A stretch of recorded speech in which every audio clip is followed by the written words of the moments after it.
दोस्तों। तो आज हम बात करने वाले बिहार के बारे में। बिहार का इतिहास बहुत ही पुराना और गौरवशाली रहा है। बिहार की धरती ने बहुत से महापुरुषों को जन्म दिया है, जैसे कि चंद्रगुप्त मौर्य हो गए, चाणक्य हो गए। उसके बाद बहुत सारे विद्वान वहाँ पर हुए, बहुत सारे धर्मों का उत्पत्ति हुआ, जैसे जैन धर्म, बौद्ध धर्म। उसके बाद महान राज्य, इतना गौरवशाली इतिहास जिसका रहा हो, आज वह गरीबी की चपेट में है, बेरोजगारी की चपेट में है, माइग्रेशन के चपेट में है। वहाँ के लोग दूसरे जगह पर काम करने के लिए जा रहे हैं, मारे जा रहे हैं, पीटे जा रहे हैं। आप इस तरह की कई सारी खबरों में देख रहे होंगे। 1951 में जब इलेक्शंस हुए, सरकार आई, सरकार वहाँ पर बनी। बाकी राज्यों में जहाँ पर सरकार ध्यान दे रही थी इंडस्ट्रियलाइजेशन लाने के लिए, अलग अलग इंडस्ट्री लाने के लिए, अलग अलग कामों करने के लिए, ताकि और इस तरह से वो एक गरीब राज्य बनकर उभरा है। हालांकि बात करें तो वहाँ पर बेरोजगारी का प्रतिशत जो रहा है 35% सा, पिछले कुछ वर्षों में मिलाकर वो 27% के आसपास हो गया है। आइए हम जानते हैं कि ऐसा क्यों हुआ, किस लिए हुआ, कहाँ से शुरुआत हुई, इसकी पूरी डिटेल के साथ। बेसिकली वहाँ की सरकार ने ना तो इंडस्ट्रीज़ का कोई वो किया, ना तो मैन्युफैक्चरिंग यूनिट किया, ना प्लांट्स किया। आज भी बिहार में मैन्युफैक्चरिंग इंडस्ट्रीज़ का जो स्तर है वो लगभग जीरो के बराबर है। जबकि बाकी राज्यों में जब देखें, जैसे गुजरात को देखें, महाराष्ट्र को देखें, यहाँ पर इंडस्ट्रियलाइजेशन है, अच्छे से है, इसलिए यहाँ पे गरीबी भी थोड़ा कम है। वहाँ पर माइग्रेशन भी जो होता है वो कम ही होता है जनरली, इन जनरल। लेकिन बिहार में ऐसा नहीं हुआ, वहाँ पर इंडस्ट्रियलाइजेशन नहीं हुआ। इसके बदले में वहाँ पर हम देखें तो जात पात होता है, छुआछूत होता है, अनटचेबिलिटी जिसको हम इंग्लिश में कहते हैं, वो बहुत बढ़ जाता है। इस मामले में आप गूगल पर कई आर्टिकल सर्च करके देख सकते हैं जो पड़े हुए हैं, और ये बहुत ज़्यादा मात्रा में हो रहा है।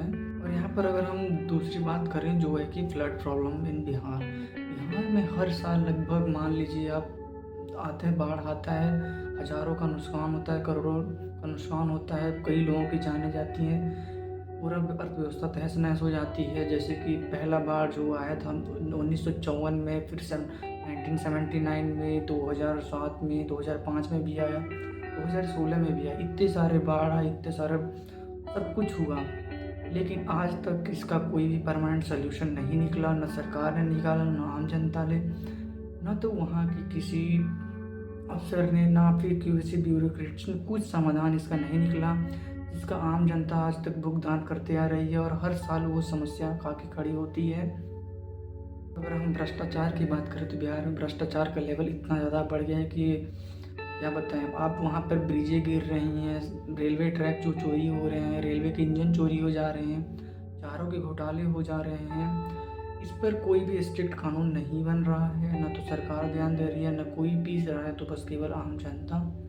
नेताओं को तो जान सकता हूँ कि वो कुछ काम नहीं करते, न कुछ ध्यान देते हैं, लेकिन मैं ये जानना चाहता हूँ कि बिहार में लगभग 400 IAS, उतने ही लगभग IPS ऑफिसर्स देश को दिए हैं, तो जो बनते हैं, जो बनने के बाद जब सेवाओं में आते हैं तो क्या करते हैं, कोई भी सेवाओं पर ध्यान क्यों नहीं देते। अपनी मातृभूमि का वो कर्म को जो वो होता है कर्ज, वो क्यों नहीं उतारते।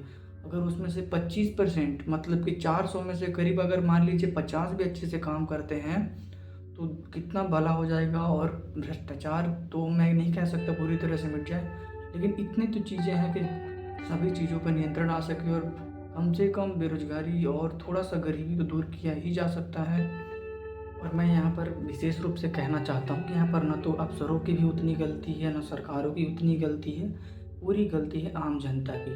न तो आम जनता अच्छी सरकारें लाती है, न कुछ करती है, वो सिर्फ पैसों के लिए अपने वोट को बेच देती है। मैं ये चीज़ कैसे बताऊँ, आप खुद इन चीज़ों को समझते होंगे, आप खुद इन चीज़ों को देखते होंगे। एजुकेशन की भी बात करें तो कुछ खासा है नहीं, बहुत जो भी अच्छी एजुकेशन है वो बहुत महंगी है, और जो गवर्नमेंट के थ्रू एजुकेशन मिलती है वो तो बहुत ख़राब है। आपको भी पता है, मुझे भी पता है, इसमें कोई वो संकुचाने की बात नहीं है।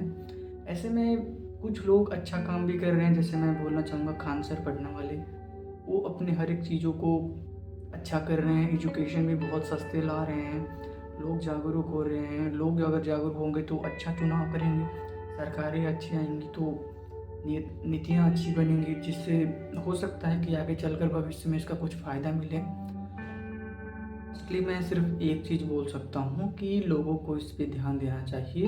लोग अपने खुद शिक्षित बने, बच्चों को पढ़ाएँ, खुद पढ़ें, ताकि आने वाली सरकारों का चुनाव अच्छे से कर सकें, ताकि वो नीतियाँ अच्छी बनाएँ, नीतियों का पालन हो सके, जिससे कुछ न कुछ चेंजेस हो सकते हैं। आज का मैं तो नहीं कह सकता, लेकिन 10 साल, 15 साल के अंदर चेंजेस लाए जा सकते हैं, जिससे आम जनता को भी फ़ायदे होंगे और देश को भी फ़ायदा होगा।